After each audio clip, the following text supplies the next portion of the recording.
খুলনা বিভাগীয় tank lorry শ্রমিক ইউনিয়নের সাধারণ সম্পাদক আলী আজিমকে আটকের প্রতিবাদে অনির্দিষ্টকালের ধর্মঘট চলছে বিভাগ জুড়ে। টানা ৩ দিন ধরে খুলনা বিভাগীয় ট্যাঙ্ক লরি মালিক শ্রমিক ঐক্য পরিষদের ডাকা এই ধর্মঘটের কারণে সকাল থেকে ঝিনাইদহের ৬টি উপজেলার ৩৪টি ফিলিং স্টেশনগুলোতে জ্বালানি তেল, ডিজেল, পেট্রোল, অকটেন সংকট দেখা দিয়েছে। ধর্মঘটের কারণে বিভাগ জুড়ে যাত্রীরাও চরম ভোগান্তিতে পড়েছেন। ব্যাহত হচ্ছে সেচ কার্যক্রম। এ বিষয়ে খুলনা বিভাগীয় ট্যাঙ্ক লরি শ্রমিক ঐক্য পরিষদের নির্বাহী সদস্য বিএম কামরুজ্জামান জানান, সাধারণ সম্পাদক আলী আজিমকে মুক্তি না দিলে তাদের ধর্মঘট চলমান থাকবে। গেল ২৬ জানুয়ারি থেকে অনির্দিষ্টকালের এই ধর্মঘটের ডাক দেয় সংগঠনটি।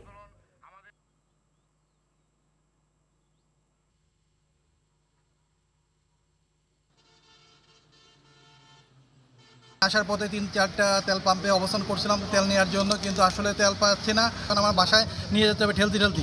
এখন সব জায়গায় এই একই অবস্থা চলতেছে, যার কারণে আমরা যারা বাইকার চালক তারা আসলে খুব খারাপ অবস্থার ভিতর দিয়ে পার করছি। ৩ দিন ধরে তেল নেই, ডিপো থেকে তেল দিচ্ছে না, এই কারণে ডিপো হরতাল চলতেছে, সেই কারণে আমাদের কোনো গাড়ি তেল ঠিক করতে পারতেছি না। দর্শক, ধর্মঘটের বিষয়ে জানাতে খুলনা থেকে আমাদের সঙ্গে সরাসরি যুক্ত হচ্ছেন সহকর্মী এস এম মনিরুজ্জামান। মনির, ধর্মঘটের বিষয়ে সবশেষ কি তথ্য আছে আপনার কাছে, জানাবেন। হ্যাঁ মাহবুবা, যেমনটা বলছিলেন, খুলনা বিভাগীয় ট্যাঙ্ক শ্রমিক ইউনিয়নের সাধারণ সম্পাদক আলী আজমকে গ্রেফতার করার প্রতিবাদে কর্মবিরতি পালন করছে।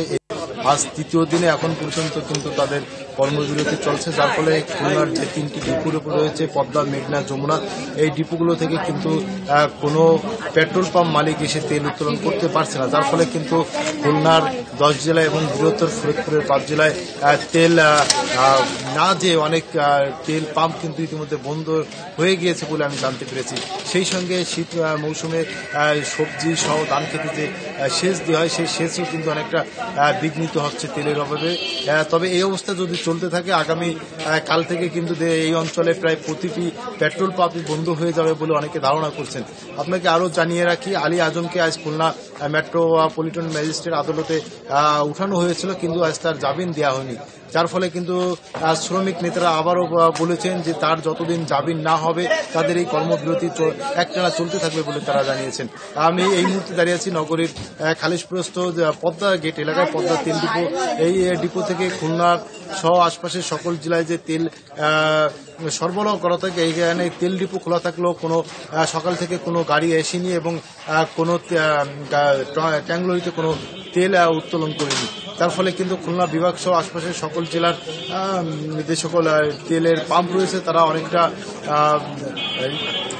তেল না দিতে পারে অনেকটা হিমশিম খেচ্ছে তেল দিতে, যার ফলে আগামীকাল থেকে প্রায় সকল পেট্রোল পাম্প বন্ধ হয়ে যাবে বলে অনেকে ধারণা সহ সকলে মনে করেন। এই যে সমস্যা হয়েছে এই সমস্যার আশু সমাধান তা নাহলে কিন্তু আগামীকাল থেকে শুধু তেল পাম্প নয়, খুলনা এই অঞ্চল থেকে সারা দেশের যে যোগাযোগ ব্যবস্থা বাস ট্রাক রয়েছে সেগুলো বন্ধ হওয়ার সম্মুখীন হবে বলে অনেকে বলেছেন। বাবা এই ছিল খুলনা নগরীর পদ্মা গেট থেকে ট্যাঙ্ক লরি শ্রমিক আন্দোলনের সর্বশেষ খবর। ধন্যবাদ আপনাকে।